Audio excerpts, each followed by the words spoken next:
con la quinta mesa. Se titula Saliendo de nuestra zona de confort. Yo soy Luis Hoyo, soy enfermero de la UBI Móvil de Guadalajara y comodero esta mesa con Sandra Castro, gran médico de la UME Azuqueca. Bueno, pues como vamos un poco justos de tiempo, no me voy a enrollar mucho y vamos a empezar con nuestra primera ponente. Es Elena Moratilla, es enfermera de la UBI de Guadalajara desde el año 2000. Es miembro de la Junta Directiva de la Asociación Críticos Emergencias y coordina, junto a Consuelo Resco, también enfermera de la UBI de Guadalajara, el proyecto de formación en RCP en las escuelas. Este proyecto se está llevando en todos los institutos de la provincia de Guadalajara. Así que cuando quieras, adelante, Elena.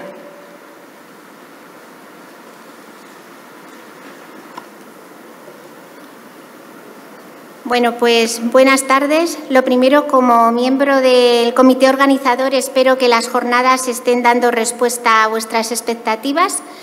Y inicio esta mesa, cuyo título, Saliendo de nuestra zona de confort, siempre me ha parecido muy apropiado para lo que en esta tarde os voy a contar y sobre todo para la labor totalmente voluntaria y altruista que nuestros socios y formadores están desarrollando en el proyecto Formación en RCP en las escuelas de Guadalajara. Todo lo que voy a contar en esta tarde no sería posible sin su implicación en el proyecto.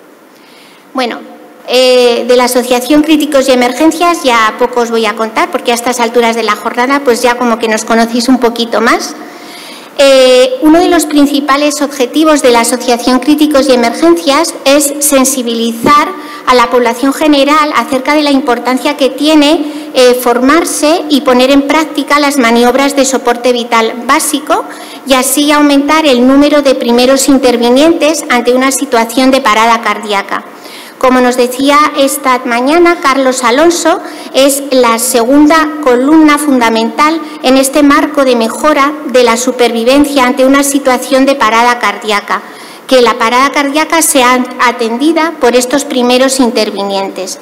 Ya el Consejo Europeo de Resucitación, el ERC, en 2015 nos dio un dato muy importante.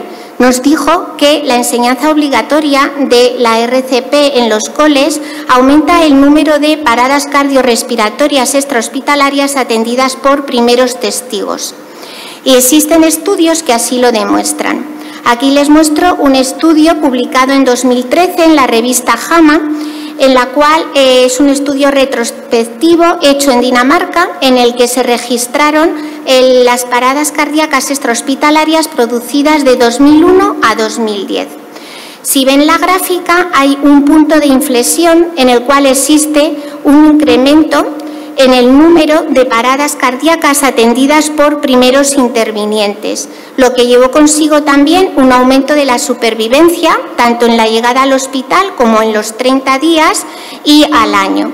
Este punto de inflexión coincidió en que en ese momento, en 2005, en enero de 2005, en Dinamarca, se implementó la formación en reanimación cardiopulmonar obligatoria en las escuelas. Luego existe una clara relación. Por otra parte, la Organización Mundial de la Salud en 2015 también apoyó una declaración conjunta del ERC, del ILCOR y otros organismos, que es la declaración Kids Aid Lives. Bueno, esta declaración aparece también en las recomendaciones del ERC del 2021, aparece en el apartado dedicado a los sistemas que salvan vidas como una de las 5 iniciativas importantes para aumentar el número de primeros intervinientes. Las estrategias importantes de actuación de esta declaración es el desarrollar 2 horas de formación en reanimación cardiopulmonar en niños de 12 años e incluso a una edad más temprana. Nos dice que centremos nuestra formación en 3 ítems importantes: en enseñar a los niños a comprobar la situación de parada, alertar los sistemas de emergencia y hacer las compresiones torácicas. Nos habla del efecto multiplicador que tiene el enseñar a estos escolares. También nos dice que no solo los profesionales sanitarios, que también los los alumnos de medicina, enfermería, los técnicos en emergencias sanitarias e incluso los maestros cualificados pueden enseñar con éxito estas maniobras. Y por último, que esta formación debería de ser obligatoria por ley en Europa. Bueno, siguiendo estas claras recomendaciones y los datos de los estudios, nosotros diseñamos este proyecto Formación en Reanimación Cardiopulmonar en las Escuelas de Guadalajara y lo presentamos en las segundas jornadas de RCP de octubre de 2019. La verdad es que tuvimos un importante apoyo por los profesionales allí presentes y también un apoyo institucional importante por parte de la Delegación de Sanidad, de Margarita Gascueña, su delegada, quien compró 40 maniquíes de reanimación cardiopulmonar con los cuales pudimos poner en marcha el proyecto. Bueno, el proyecto Kids Save Lives en Guadalajara está dirigido a los 15 centros educativos de educación secundaria de Guadalajara, a los alumnos de primero de la ESO, que tienen estos 12 años, y hacemos 2 horas de formación. Como he dicho antes, hacemos especial hincapié en que los niños sepan identificar la parada, llamar y hacer las compresiones torácicas de calidad. Hacemos 1 hora de formación teórica en el aula y luego los niños van al gimnasio, donde, como veis en la imagen, cada niño dispone de su propio maniquí de RCP, donde poder poner en práctica las maniobras que han aprendido, siempre con supervisión de nuestros formadores. Un ítem de calidad importante de esta formación es que gracias a la alta implicación de nuestros socios, de nuestros formadores, pues la ratio formador-alumno es muy importante, es una ratio de un formador por cada 5 o 6 alumnos, con lo cual nos habla de la calidad de este proyecto. El proyecto así diseñado se puso en marcha en enero de 2020 y acabamos de terminar la 3ª edición. Hemos formado en Guadalajara a 3.809 alumnos, 3.800 manos dispuestas a salvar una vida. En esta 3ª edición hemos apostado en el proyecto por la formación continuada. Como nos dice el ERC, esta formación debe de ser anual para que los alumnos integren los conocimientos y para que se sientan capaces de actuar. Para ello hemos implicado a los profesores de educación física, que la verdad es que han tenido una respuesta magnífica, para que ellos sean quienes formen a los niños de segundo, tercero y cuarto de la ESO, siempre de la mano de la asociación. A estos profesores les hemos formado, les hemos dado ese material didáctico que necesitan, pero sobre todo les hemos proporcionado ese material práctico, los maniquíes de reanimación cardiopulmonar que necesitan para llevar a cabo esta formación. Llama mucho la atención que cuando vas a los colegios y les preguntas cómo hacen esta formación, pues te dicen que simplemente lo hacen de forma hablada, no tienen estos maniquíes de RCP y todos sabemos que esta formación es inminentemente práctica para poder adquirir estas habilidades. Bueno, en nuestro proyecto, al iniciar la formación, pasamos un test de valoración a los alumnos porque nos interesa saber cuáles son sus conocimientos previos y un test final para así conocer los conocimientos adquiridos. También nos permite analizar sus respuestas, pensar en posibles mejoras del proyecto. Aquí en este gráfico muestro pues 4 de los ítems más importantes a valorar, si la formación les ha gustado, si consideran que es importante repetirla, si saben reconocer la parada y si se atreverían a actuar. Como veis, los porcentajes de respuesta son muy elevados, por encima del 95%, que nos lleva a concluir que es una formación que gusta a los escolares, que la consideran importante, que saben identificar una parada en ese no responde, no respira y que sienten que se atreverían a actuar.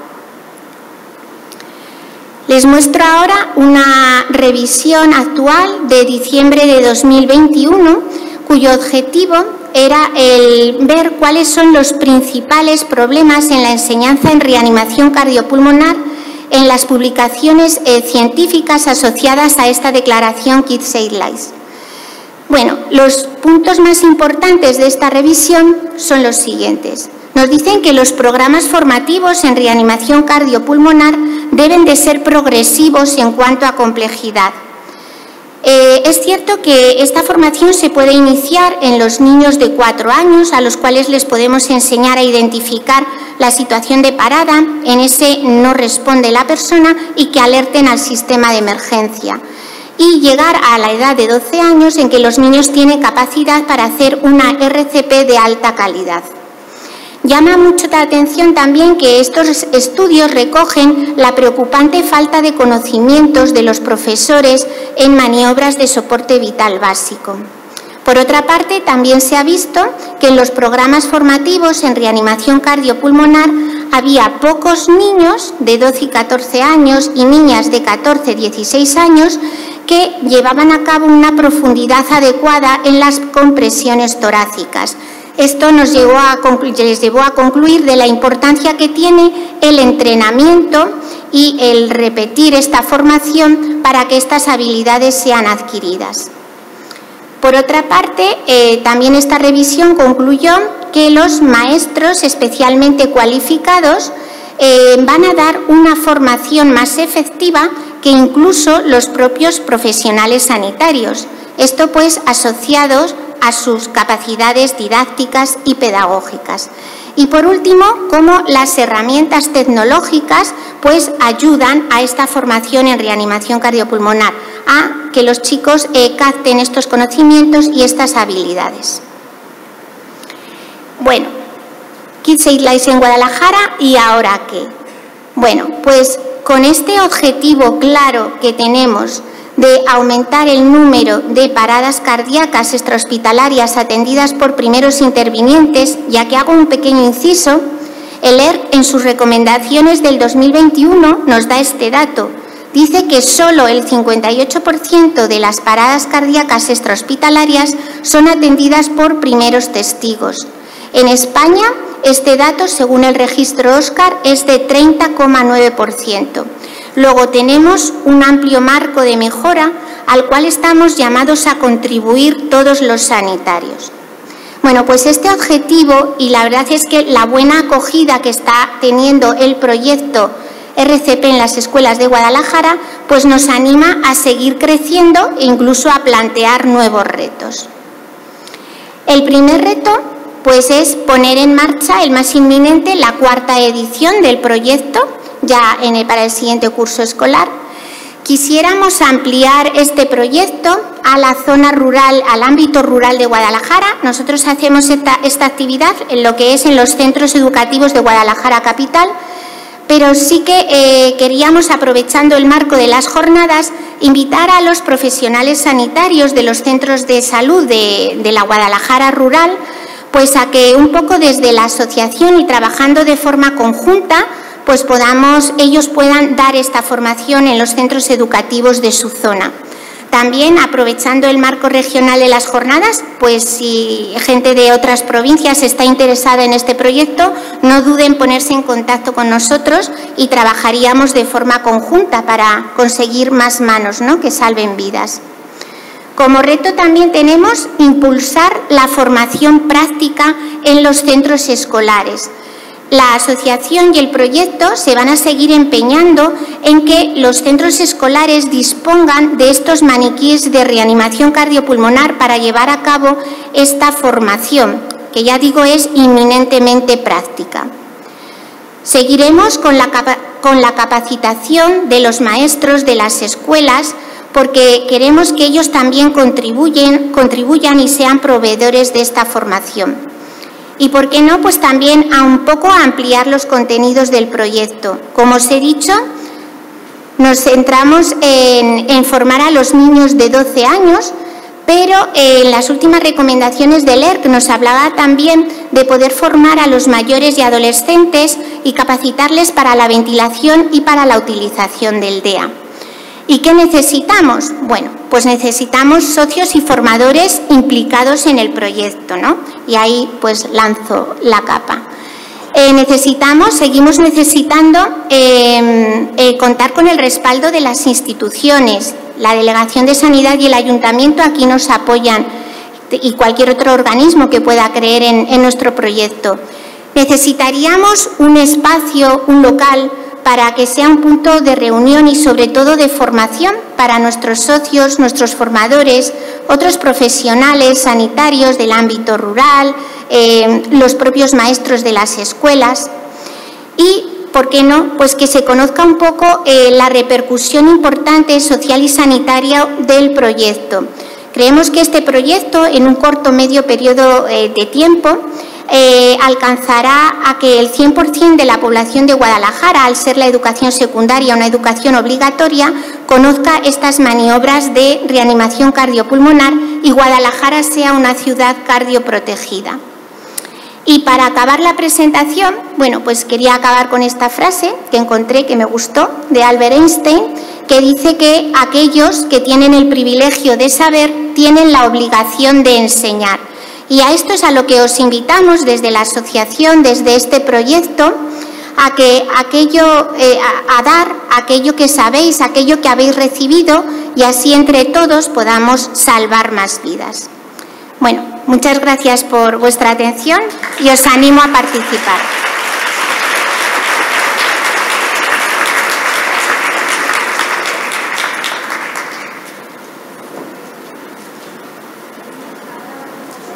Ahora vamos a abordar el trabajo en equipo con los bomberos, pieza fundamental en nuestras asistencias en las activaciones que tenemos en accidentes de tráfico u otras intervenciones. El primer ponente va a ser Jorge de Lorenzo. Él es bombero, trabaja en Madrid, en la Comunidad de Madrid, desde el año 2003, pero además Jorge es diplomado en enfermería. También es miembro de la Asociación Críticos y Emergencias y colabora también con nosotros como formador en el proyecto de RCP en las escuelas. Jorge, adelante. Bueno, primero de todo, buenas tardes y muchas gracias por haberme invitado. Participo con vosotras en el proyecto de los colegios, así que estupendo. Lo que vengo aquí a contaros principalmente es cómo nos tenemos que afrontar un accidente de tráfico y cómo tenemos que coordinarlos con los sanitarios. Soy un firme defensor de la coordinación entre sanitarios y bomberos y creo que lo vamos a demostrar aquí en esta pequeña ponencia. ¿Qué debe saber el sanitario desde el punto de vista de los bomberos durante la excarcelación? Bueno, tenemos que ver que los accidentes de tráfico han cambiado y tenemos que actualizarnos porque evidentemente los coches ya no son lo que eran antiguamente. Todo esto va implementando una tecnología que debemos que ir conociendo. Si conocemos los riesgos existirán, pero tendremos capacidad para poder afrontarlo de mejor forma. Entonces, ¿a qué riesgos nos vamos a enfrentar dentro de un contexto de un accidente de tráfico? Pues vamos a ir poquito a poco. El primero de todos es el atropello. Desgraciadamente, no tenemos a veces la suficiente información y formación para protegernos ante un accidente de tráfico y que nos atropellen.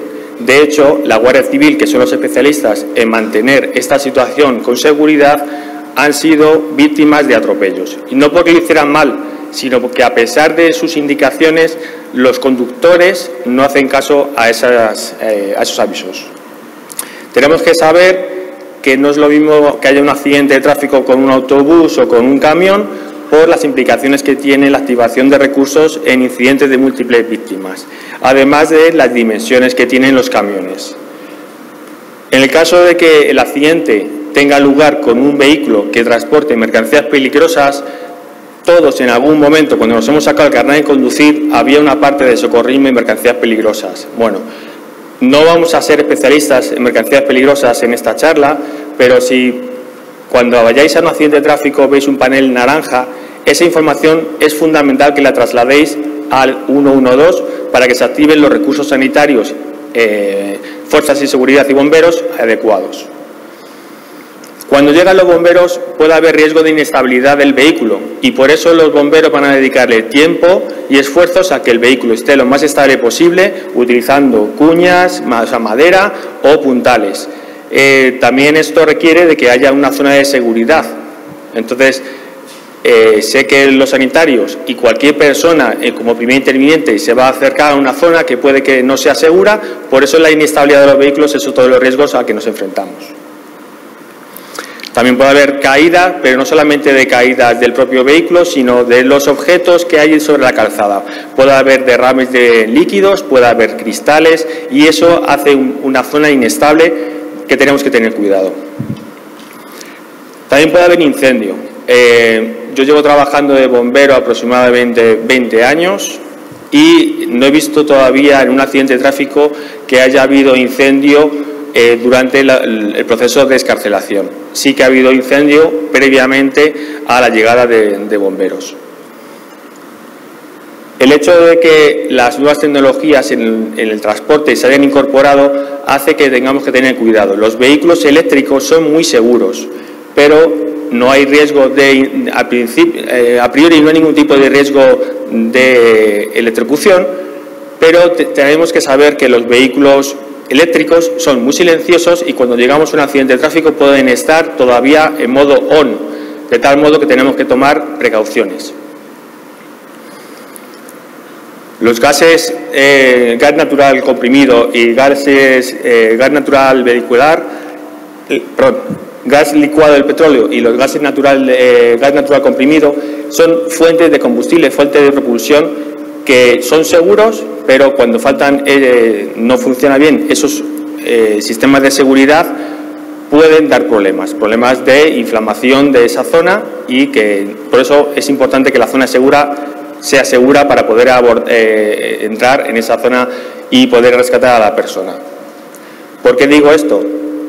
En estos 2 últimos años que hemos llevado mascarillas todo el rato, no éramos capaces de tener el primer signo de alerta, que es el olfato. Nosotros cuando nos acercamos a una zona de riesgo con un gas, esos están odorizados y con el olfato nos llama la atención, vemos algo raro y nos podemos alejar. Con la mascarilla no sucedía eso.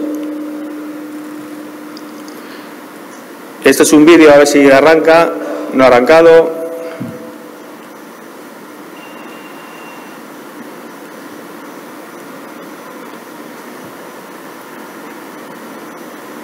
No quiere arrancar. Bueno, lo que quería mostraros aquí era la extinción de un vehículo por parte de bomberos y de lo que puede suceder si no se hace correctamente. Por eso la distancia de seguridad.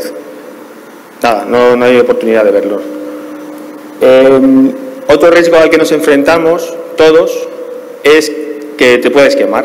Por eso tienes que tener cuidado donde pones la mano. ¿Por qué? Porque cuando el accidente de tráfico deja ese vehículo en zonas expuestas, sobre todo en la parte de abajo, hay catalizadores, hay tubo de escape y todo eso está caliente. Con lo cual, nosotros cuando vayamos a apoyarnos podemos sufrir quemaduras. Al igual que los cortes, el propio accidente de tráfico puede dejar expuesto cenas de metal, cristales, y por eso hay que tener cuidado donde apoyamos las manos. Creo que no vamos a quedar sin ver el próximo vídeo de los airbags también, que es muy interesante y muy ilustrativo de lo que quería explicaros. Los airbags. Cada vez más los vehículos llevan incorporado airbags en todas sus zonas, de tal modo que eso está muy bien cuando tenemos el accidente de tráfico, pero una vez que se ha producido el accidente de tráfico, a veces, por manipulaciones no controladas, pueden que los airbags sigan explotando y se descontrolen. Entonces hay que tener mucho cuidado donde dejamos la bala de oxígeno, donde dejamos el material, qué distancia de seguridad dejamos de la zona del airbag y nuestra persona, porque dependiendo de lo cercano o lejano, si se activan de forma descontrolada, nos puede hacer muchísimo daño. Bueno, esto es un ensayo, se está intentando cortar un botellín que lleva el aire que va a activar un airbag. Esto es una prueba para ver lo lesivo que pueda ser. Entonces los bomberos, el bombero que se mete dentro del vehículo para hacer el control de seguridad interno, apoyando también al sanitario, tiene que dedicarse a todo esto, a que nadie sufra más daños. Entonces por eso normalmente ponemos un elemento duro, que lo llamamos lágrima, entre la zona de corte y el herido o el sanitario que esté en el interior. Este sería el vídeo que os quería mostrar antes. Vale, este es el único documento que tenemos gráfico de una detonación no controlada de un airbag. Es un coche americano y eso es lo que le provoca al bombero que está trabajando cerca.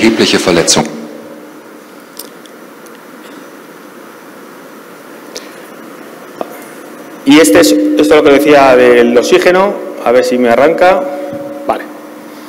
Bueno, esto es otra prueba. Los bomberos franceses, la verdad es que van muy adelantados en ese aspecto y hacen pruebas continuamente y lo registran. Aquí lo que se va a ver es que hay una bala de oxígeno encima del salpicadero y se ha activado de forma accidental el airbag del pasajero y del acompañante, y eso ha hecho que se haya despedido la bala de oxígeno. Con lo cual se puede producir muchos daños.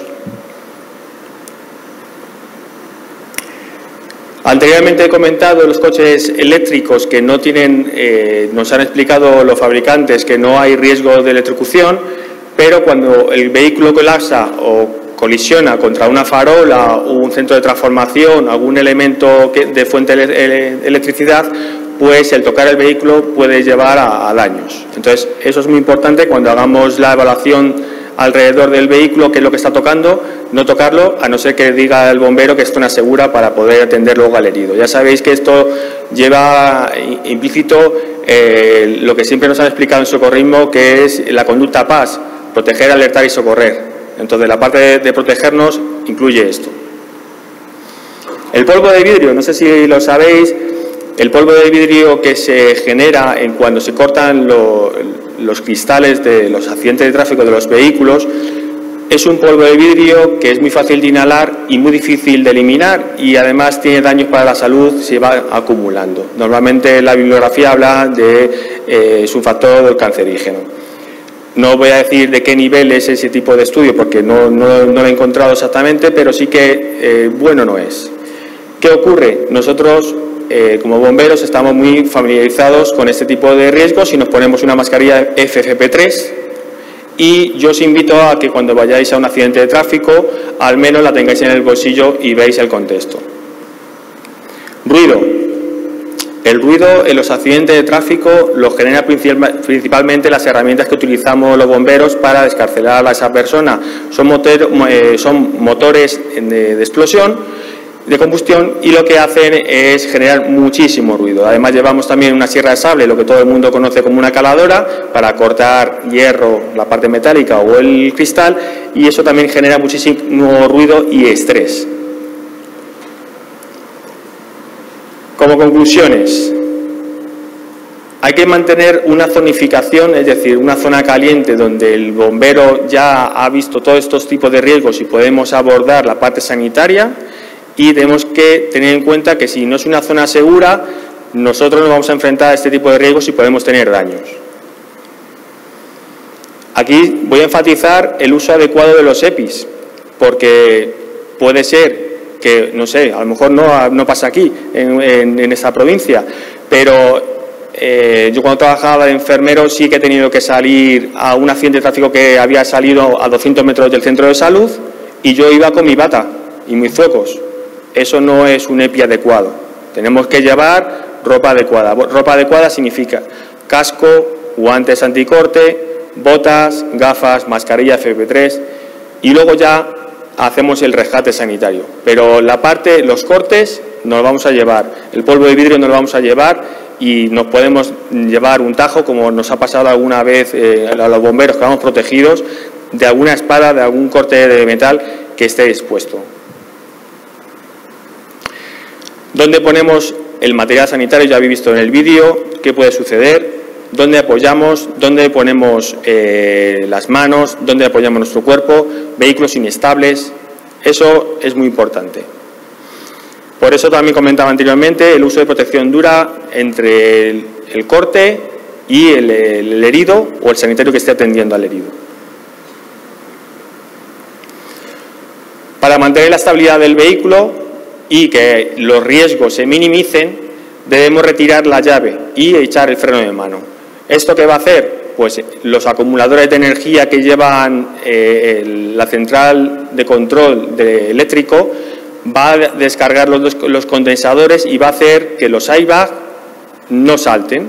Hablo de airbags, hablo de pretensores de los cinturones, y aprovechando que me queda todavía un minutito, cuando vayamos a un accidente de tráfico, si es posible y el cinturón de seguridad está bien puesto, o bien lo cortáis o lo desabrocháis, pero se lo tenéis que decir a la Guardia Civil que iba con cinturón. Normalmente los cinturones, cuando sufren un accidente de tráfico, se quedan bloqueados. ¿Por qué? Porque en caso de que los bomberos no tengamos en cuenta que podemos activar esos sistemas de seguridad pasiva, podemos producir un tirón, ¿vale? Y haríamos daño al herido que ha sufrido el accidente. Como decía al principio, soy un firme defensor de la coordinación entre intervinientes para adoptar ese mejor plan de rescate. Si no hay buena comunicación entre sanitarios, policías y bomberos... 2 minutos. Sí, gracias. Si no hay una buena coordinación entre sanitarios, bomberos y policías, el protagonista de todo esto, que es el accidentado, va a sufrir más. Entonces, hace años ya aprendí que fuera de egos y fuera de esas inquietudes que podemos tener a nivel profesional, debemos tener en cuenta que el herido es el protagonista. ¿Y para ello, para qué? Pues para... ¿Cómo se resuelve este tema de los egos y de las coordinaciones? Pues haciendo jornadas teórico-prácticas multidisciplinares. Está muy enfocado estas jornadas a nivel sanitario y habéis tenido la muy buena idea de incorporar a la parte de bomberos. Yo supongo que en la segunda o tercera edición no seré yo un bombero de la Comunidad de Madrid quien esté aquí arriba, sino serán bomberos de Guadalajara y no me puedo comprometer, pero me gustaría que hubiera una exhibición o algo parecido de descarcelación y no el taller que tuvimos ayer, que fue algo simple y básico. Bueno, por mi parte, he utilizado una bibliografía general que podéis acceder principalmente utilizando el manual que tiene APRAT, que es la Asociación de Profesionales de Rescate en Accidente de Tráfico, y utilizando el manual que tiene el CEIS de Guadalajara como fuentes de consulta. Por mi parte, muchas gracias. Ese es mi email, si tenéis alguna duda o queréis ponerse en contacto conmigo, si no, a través de la asociación. Muchas gracias.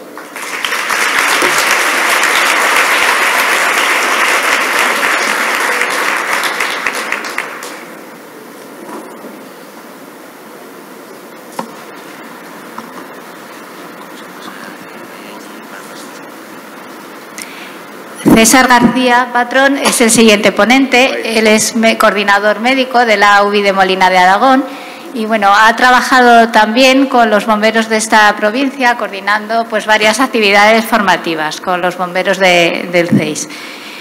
Pues nada, César, adelante con tu ponencia. Pues buenas tardes. Voy a empezar confesando que no me gusta hablar en público, no es mi parte fuerte.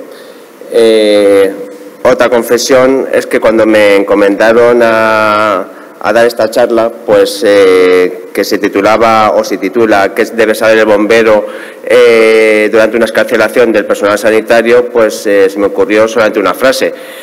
Entonces, cuando me dijeron que tenía que rellenar 10 minutos, dije, ostras, pues con una frase solo voy a andar un poco justo. Entonces, tengo dos versiones, la versión larga, que es la que voy a empezar, y luego la versión corta. Intentaré reducirlas para estar en tiempos. Obviamente, lo que está claro es que una buena coordinación entre los equipos intervinientes en los accidentes de tráfico pues va a ser bueno para todos, sobre todo para el paciente, como ha dicho Jorge.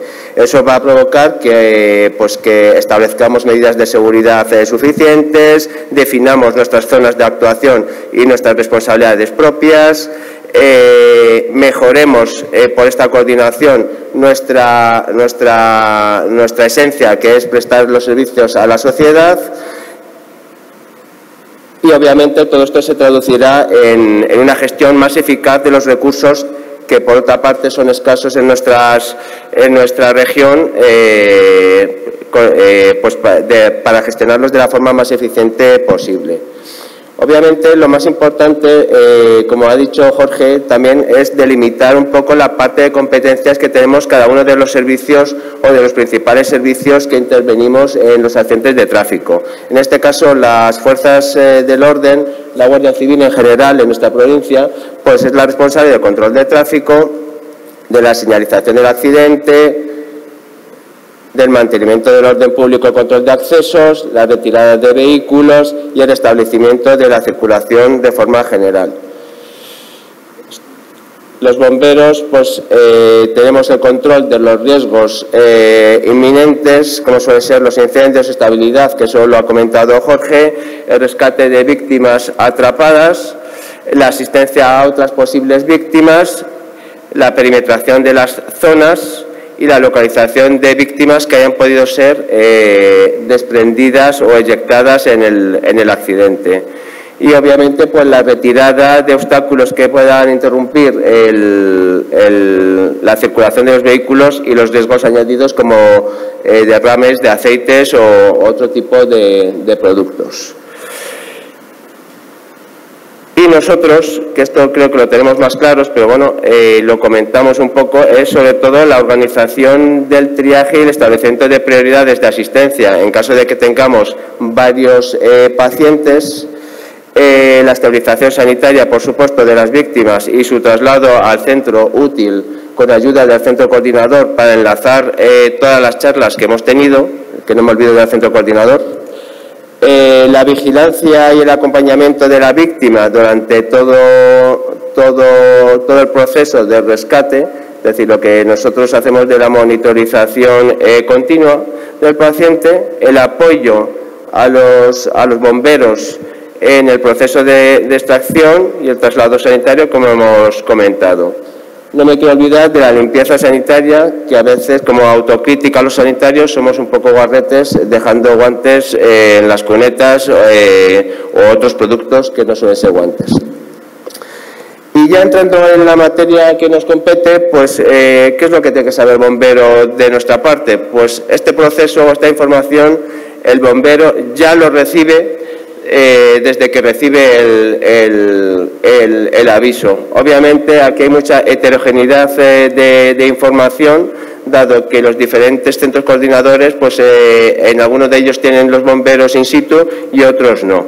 De todas formas, hay informaciones básicas como el tipo de accidente, número de accidentados, el número de personas accidentadas y el tipo de vehículos, pues son esas informaciones básicas que ya condicionan una información a los bomberos para una actuación lo más exitosa posible. Obviamente, siempre se debe confirmar, tanto por parte de los sanitarios como por parte de los bomberos, la activación del recurso sanitario o recurso de bomberos para intentar minimizar los tiempos, en caso de que sea necesario, bajo el criterio del centro coordinador.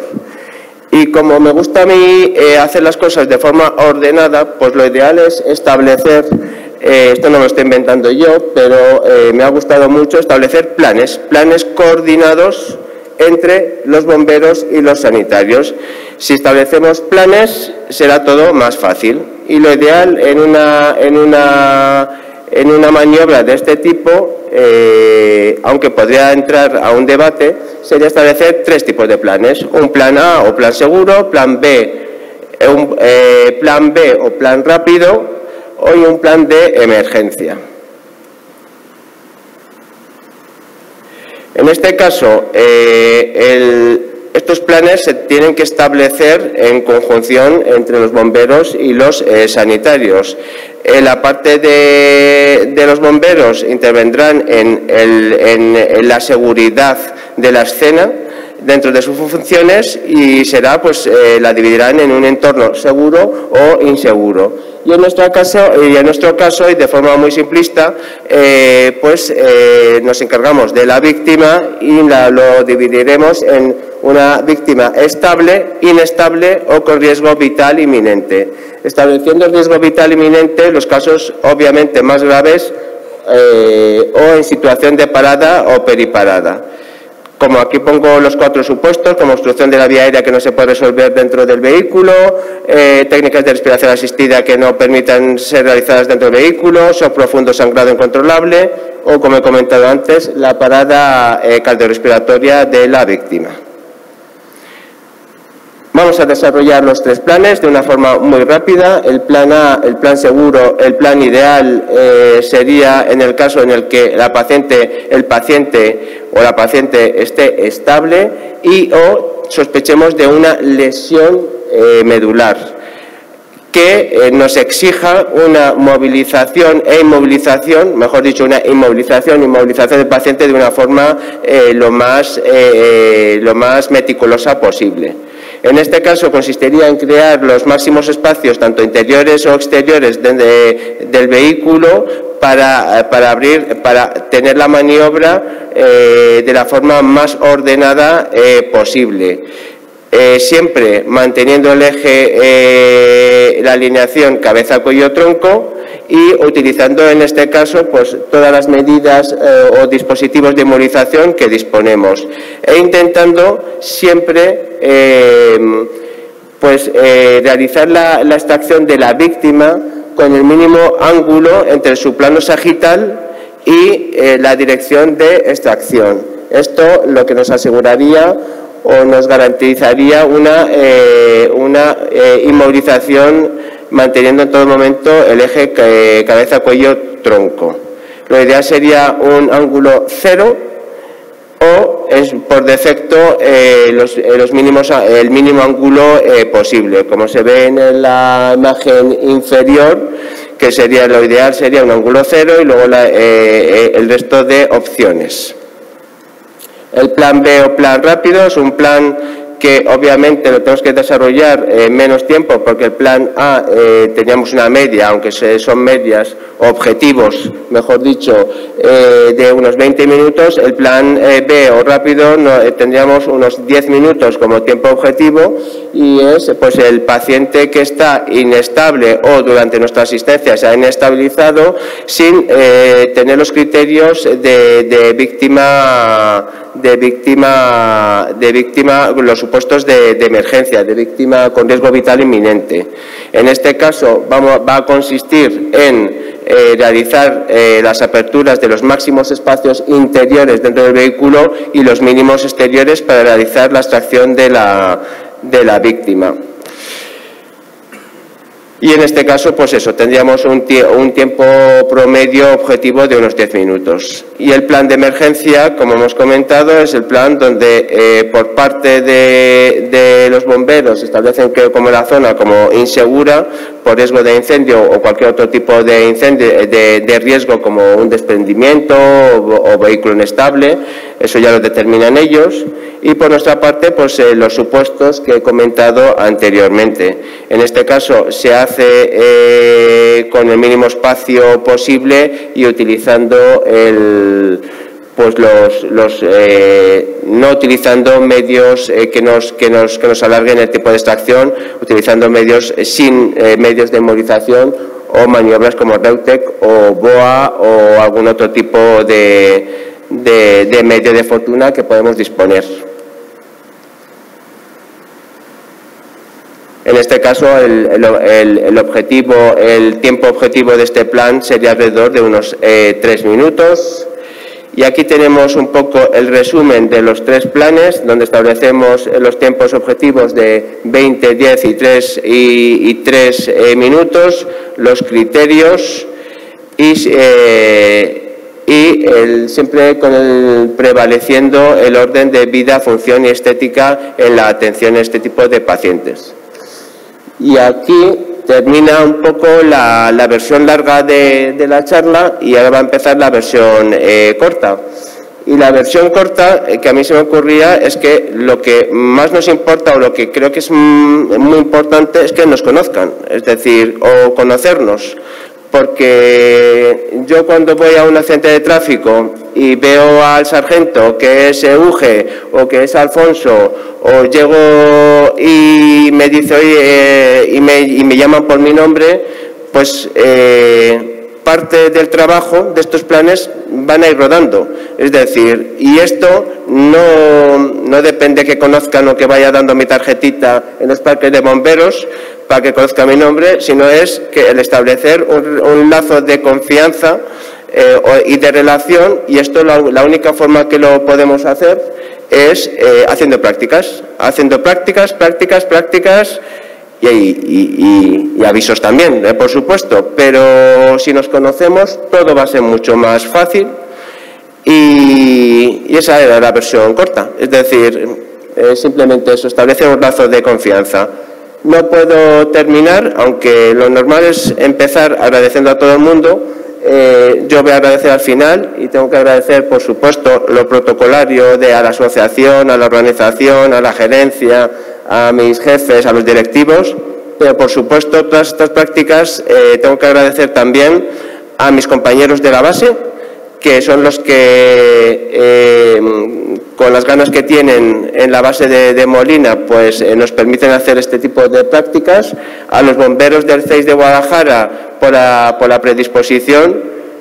Y cambiando un poquito de tema, creo que es muy importante para tener unas buenas relaciones en conjunto con otras instituciones que entre nosotros obviamente tengamos una muy buena relación.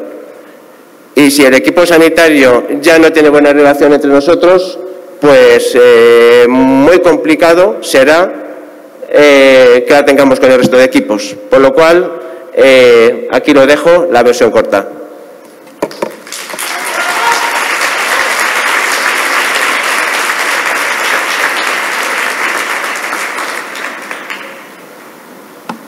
Bueno, pues vamos ya con la última presentación de esta mesa. Ahora cambiamos totalmente de tema. Esta ponencia va sobre cooperación internacional. El ponente es Víctor Fernández. Víctor es médico coordinador de la UME de Motilla del Palancar. Trabaja también en Gigante 3, en el helicóptero medicalizado de Cuenca. Es profesor de la Universidad CEU Cardenal Herrera. Y bueno, pues pertenece a Médicos Sin Fronteras y ha participado en diversos proyectos de cooperación. Adelante, Víctor. Hola, muchas gracias a todos, muchas gracias a la organización, a la Asociación Cuidados Críticos. La verdad que nos conocía, así que a partir de ahora ya os conozco, a la gerencia también. Y nada, cuando me dijeron de dar la charla, pues he tenido ocasión de dar charlas en algún máster y hablar de prioridades. En este caso decidí darle un enfoque diferente. Y el enfoque es qué se espera de un médico o enfermero de emergencias ante una situación de catástrofe humanitaria. Y entonces lo que hice fue un poco repasar mi propia historia. Lo que he hecho es un poco recordar un poco, incluso ver fotos antiguas y contaros un poco las batallitas del abuelo Cebolleta. Así que espero entreteneros un poco y contaros lo que me ha pasado. Así que eso es un poquito lo que quería contar. Mi primera misión fue en el año 97. Fue una misión en que yo iba a Somalia por un año. Y bueno, la misión duró 6 meses, por algo que os contaré ahora. Mi proyecto era un proyecto de coordinación de un proyecto de tuberculosis. Vais a ver muchas imágenes y pocas letras, pero esta la pongo aquí. Yo y Somalia contra el mundo, yo y mi clan contra Somalia, yo y mi familia contra mi clan, yo y mi hermano contra mi familia y yo contra mi hermano, porque resume mucho la filosofía de este país. Es un país totalmente, digamos, país no Estado. O sea, no hay organismos públicos tal como lo entendemos aquí, no hay correos, no hay agua corriente, todo depende de los clanes, de las tribus, de las familias. Y esto también explica un poco el final del proyecto. La cuestión es bastante desorganizada. De hecho, mi misión era el proyecto donde veis ITV Project. Pido disculpas por las fotos, pero son fotos hechas del año 97, he tenido que escanearlas. Era un proyecto de un hospital maternidad que había quedado desalojado y totalmente desamparado. Si podemos ver en la imagen, vemos un señor ahí sentado con un Kalashnikov, una K-47, porque es el único proyecto en el que íbamos con seguridad armada. Porque contrariamente a la filosofía de Médicos Sin Fronteras, que trabaja sin personal armado, este era el único proyecto en que la seguridad solamente se podía garantizar con personal armado. El proyecto era un proyecto de tuberculosis, un hospital, este es en Quismayo, en un hospital de tuberculosos. Lo digo para que entendamos el concepto de hospital, un concepto de lo que es el laboratorio.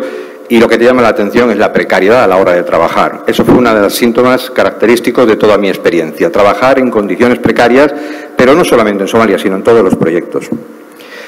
El proyecto terminó, no se pudo llevar a cabo del todo porque, consecuencia de la inseguridad jurídica y la guerra entre clanes, tuvimos que salir evacuados de la localidad de Johar por un problema de seguridad, como tuvieron que salir evacuados todas las misiones que en ese momento había, debido a la dificultad de selección del personal, la dificultad de trabajar que no garantizaba ni tu integridad física.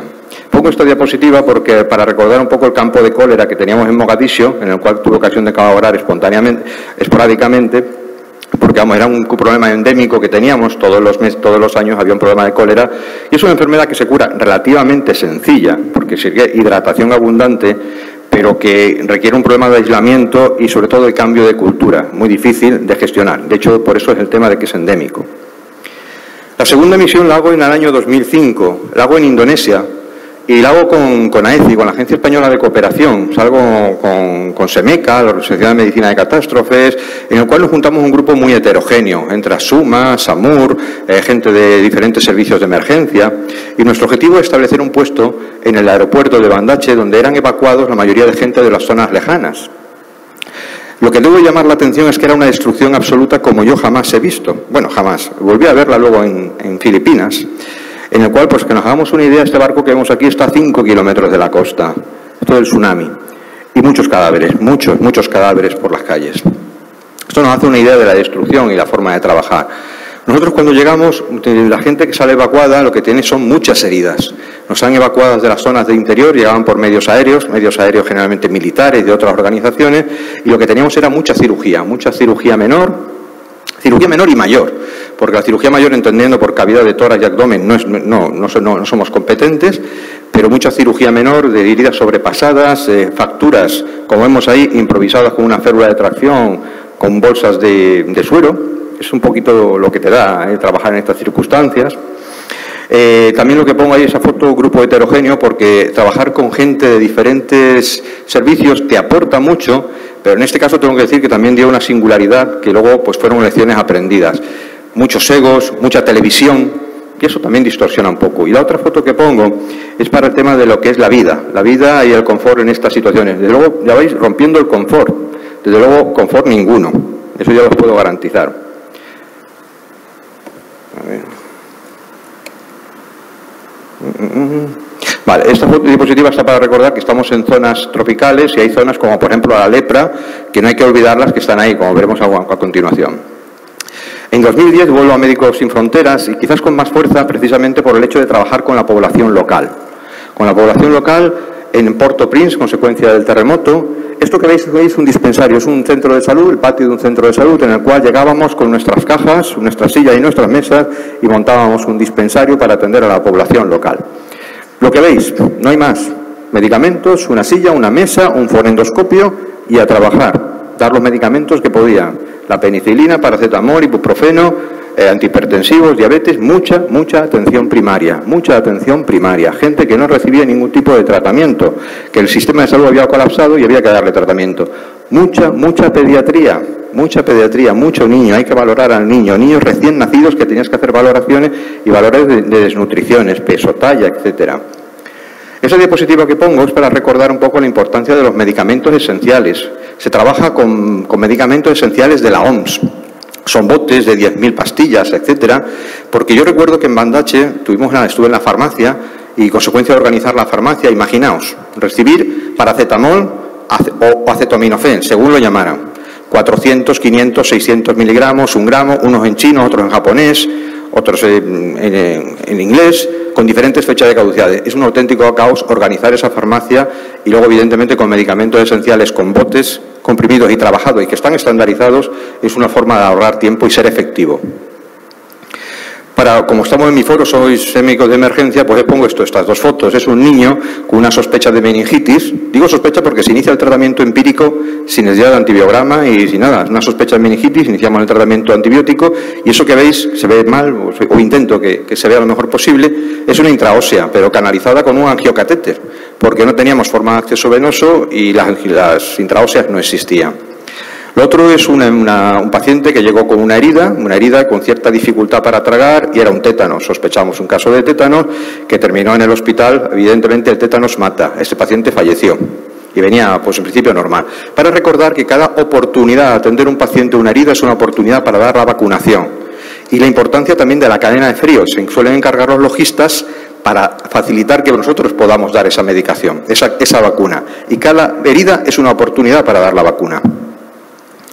Unas pequeñas fotos de recuerdo, un niño desnutrido, situación de la farmacia ambulante, esa foto me llamó muchísimo la atención. Esto es la farmacia, la cultura un poco médica que hay en este país. Un hospital, el Hospital de Médicos Sin Fronteras, el Hospital Bicentenaire. Cuando hablamos de médicos, de hospitales montados, un hospital, es una tienda de campaña de 40 metros cuadrados y camas enfrentadas, y eso es lo que tenemos. Heridos de bala. Este paciente también recibió una herida de bala y falleció. Lo digo por el tema de la seguridad. Haití no es un país en conflicto, pero es una zona insegura. ¿Por qué? Porque todo país con una situación de catástrofe humanitaria es inseguro. La gente perdido sus casas, su forma de comer, su alimentación, con lo cual no todo el mundo es malo, ni mucho menos, pero es una zona insegura y la seguridad la tenemos que tener presente las 24 horas del día y a la hora de salir. Salir en equipo, volver a determinadas horas, etcétera.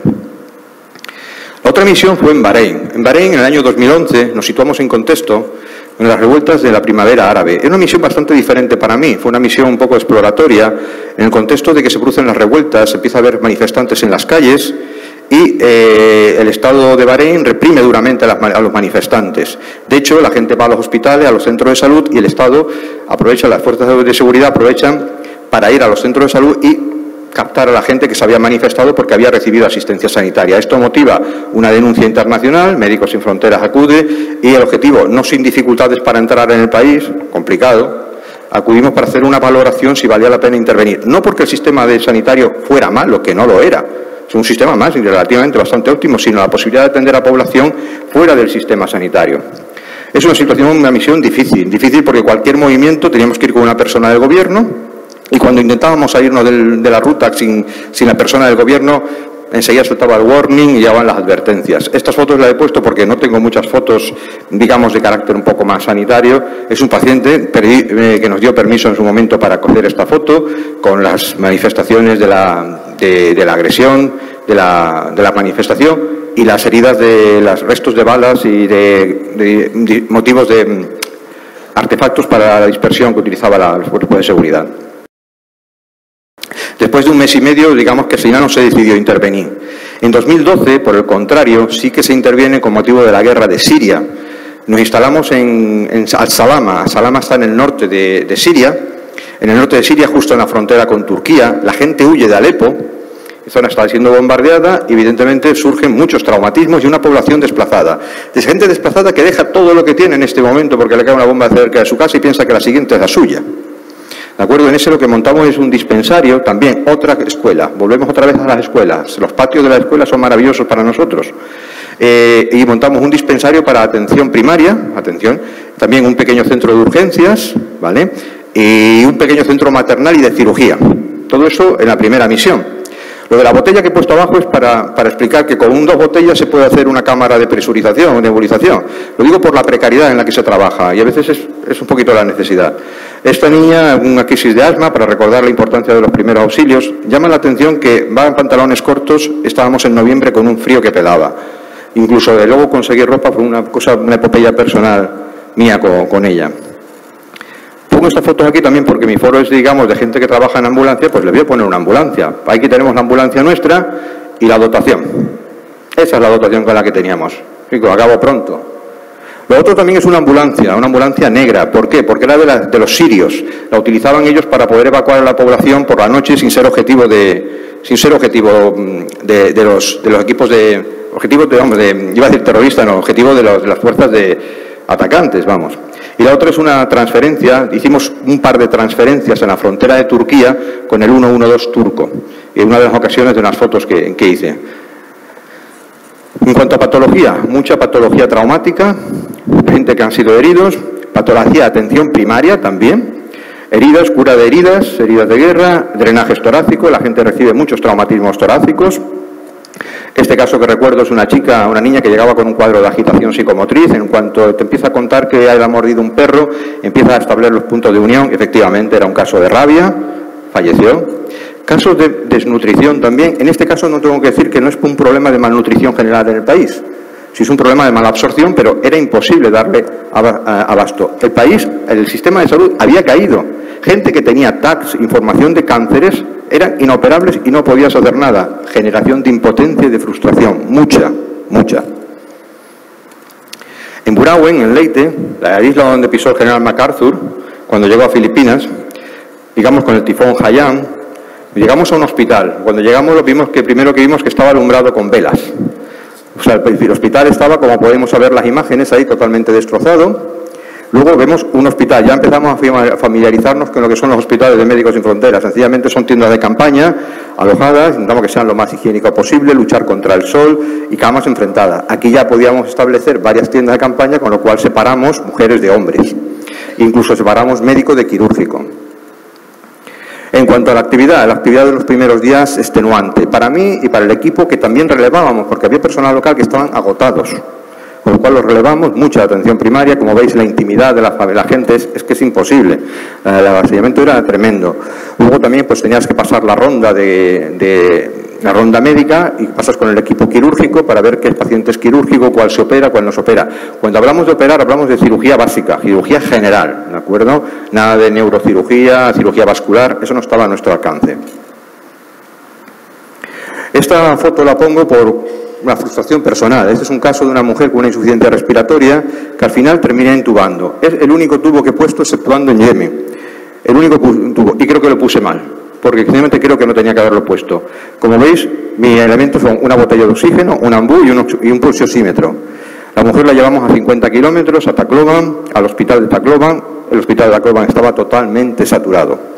No había respiradores para esta señora. Tuvimos que dejar a la señora dándole ambú a la familia. Y a mí me genera una frustración que todavía hoy la cuento. Lo digo porque a veces lo que es lo óptimo no es lo ideal y lo que hay que hacer. Heridas y procedimientos quirúrgicos, una paracentesis, gente que sufre traumatismos. En Sada, en Yemen, pues aquí se combina una misión curiosa, porque es una misión en un hospital, pero donde hay una UCI, de ahí tuve la ocasión de estar en una UCI, en la que tenemos alta tecnología, como podéis ver ahí, tags, respiradores y botellas de oxígeno.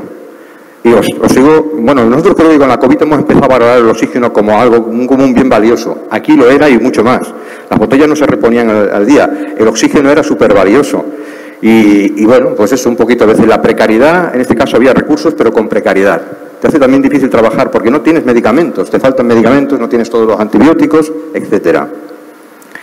Esta foto es un paciente quemado y la zona de triaje en la puerta del hospital.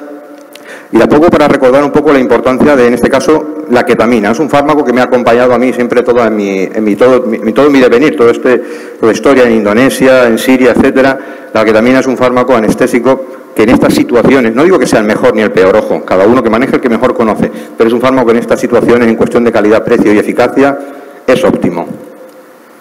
Voy a terminando ya el proyecto de STAR, este proyecto de decir que es de AECI, de la Cooperación Española. No he salido con ellos. Ha tenido un despliegue por primera vez en Mozambique hace unos años, antes de la pandemia, y precisamente a raíz de las lecciones aprendidas tanto en Indonesia como en Haití por la Agencia Española de Cooperación, de lo que he comentado antes, han decidido estandarizar la respuesta a nivel internacional, no solamente la Agencia Española, sino la OMS, y ha creado los hospitales de nivel. Este es un EMT2, ¿de acuerdo? Y aquí lo podemos ver desplegado creo que es Vacía Rivas Madrid, en Estado de Protección Civil. Y bueno, que la idea es dar una respuesta integral. Cuando se despliega conjuntamente en la zona donde va.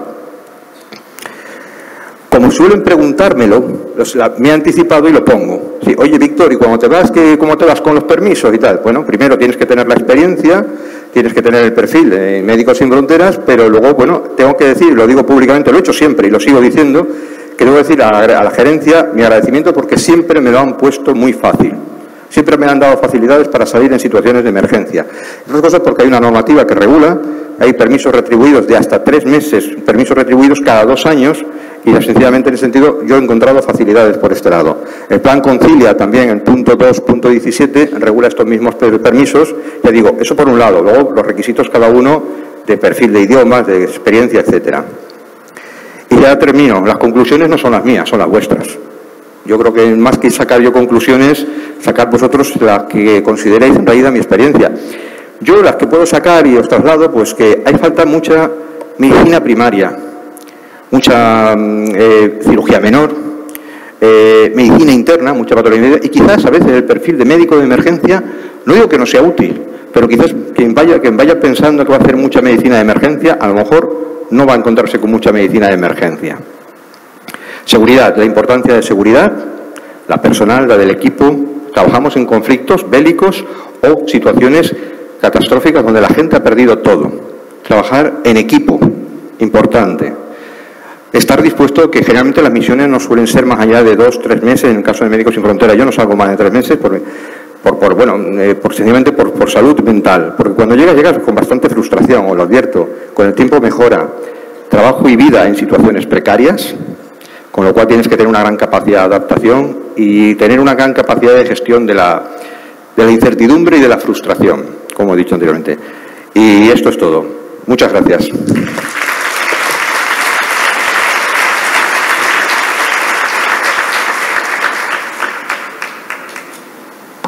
Bueno, empezamos ahora el tiempo de las preguntas. Os pedimos que seáis muy breves porque vamos con un cuarto de hora de retraso y tenemos un poco de tiempo de colchón porque detrás de esta mesa ahí está el café y el descanso, pero os pido que seáis breves. Hola, soy Monse de la UBI de Illescas y la pregunta es para Elena. Es que os doy la enhorabuena por haber continuado con esta formación que estáis haciendo y es que me han surgido muchas dudas, porque ¿de qué organismo dependéis? También si seguís los procedimientos o los protocolos que se dijeron en su día en el ProRescue y sobre todo también si certificáis la formación que dais a los profesores de gimnasia. Aquí no. Bueno, me has hecho unas cuantas preguntas, es la primera. No seguimos, vamos, es un proyecto que ha surgido y seguimos un poco las recomendaciones del Consejo Europeo de Resucitación, del ERC. No acreditamos la formación, de momento estamos creciendo, estamos pues innovando. Y de momento todavía no hemos acreditado, estamos empezando a caminar y bueno, hay muchas cosas que atar todavía y quizás una de esas sea. Y no me acuerdo qué me preguntabas más. No, ¿de qué órgano dependemos? Sí. Bueno, esta iniciativa surgió pues de nosotros como grupo de profesionales que la verdad es que nos llamaban para ir a los colegios de forma voluntaria, pues porque me conoce, soy la mamá de tal y soy sanitaria y voy y sentimos una necesidad de un poco de regular esta formación. Entonces, pues ideamos este proyecto siguiendo las recomendaciones. Y la verdad es que quien colabora con nosotros un poco para que salga adelante es, la ayuda de los formadores, que lo llevamos a cabo, y la Delegación de Sanidad y el Ayuntamiento de Guadalajara, que, bueno, con subvenciones y con ayuda de Margarita, que se acaba de ir, pues sale un poquito esto adelante. Muchas gracias. Hola, por aquí.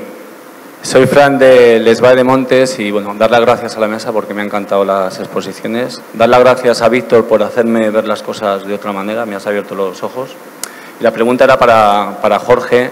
Bueno, me ha quedado muy claro si para que los condensadores que dan vida al airbag dejen de funcionar hay que quitar el contacto o hay que quitar el borde negativo de la batería y cuánto tiempo tarda hasta que esto se hace efectivo, para marcar esas distancias de seguridad, porque nosotros obviamente no llevamos esos dispositivos que tú llamas de bujía, a veces lo hacemos improvisado, pero no creo que sea lo más adecuado. Gracias. Esta misma duda que planteas la tenemos los propios bomberos, porque se lo hacemos a los fabricantes y los fabricantes tampoco te dicen, hablan entre 5 y 10 minutos. Lo que sí que tenemos claro que cuanto antes quitemos la llave de contacto y manipulemos la batería, quitemos los bornes, eso retrasará o empezará a contar el tiempo que los condensadores se vacían. Cada modelo, cada vehículo, entre 5 o 10 minutos. Pero esa es la única respuesta que te puedo dar porque es la que nos dan los fabricantes. Ante eso, ¿qué podemos hacer? Mantener distancia de seguridad entre esos elementos que pueden activarse de forma involuntaria o descontrolada por acción nuevamente de esas acciones de estricación. Unos 15 centímetros con el volante del conductor, perdón, 15 para es la regla de los 15, entonces tenemos 15, 30, 45, 15 sería para los airbags laterales, normalmente que tienen menor volumen, 30 para el del conductor y 45 que es más voluminoso el del acompañante.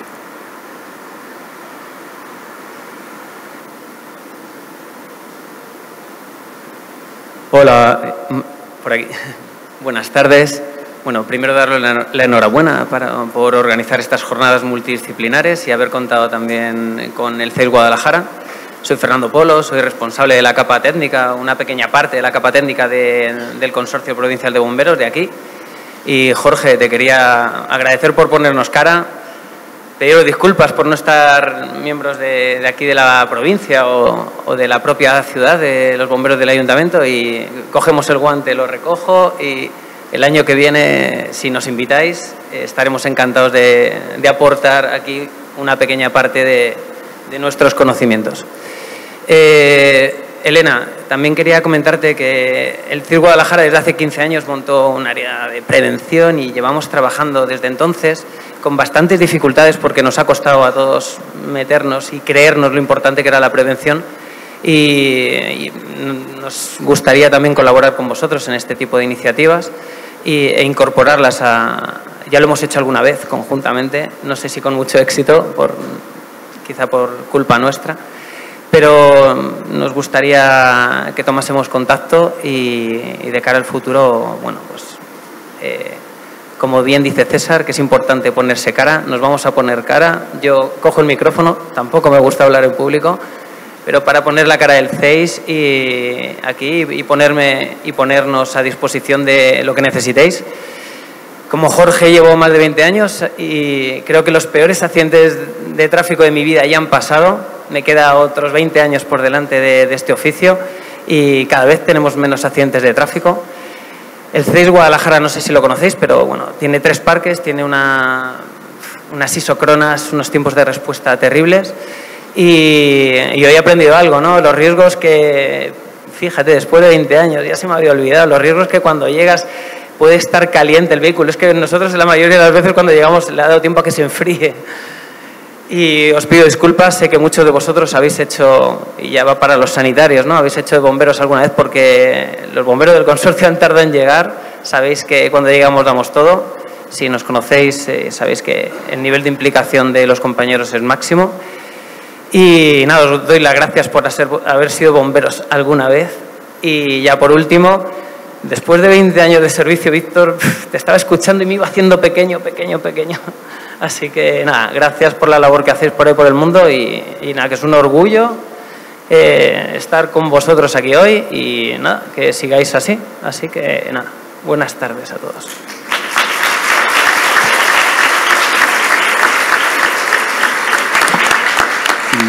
Bueno, si no hay más preguntas, que espero que no haya porque no hay tiempo, vamos a tomar ahora el descanso de un café. Hemos cambiado del sitio donde vamos a tomar el café, pero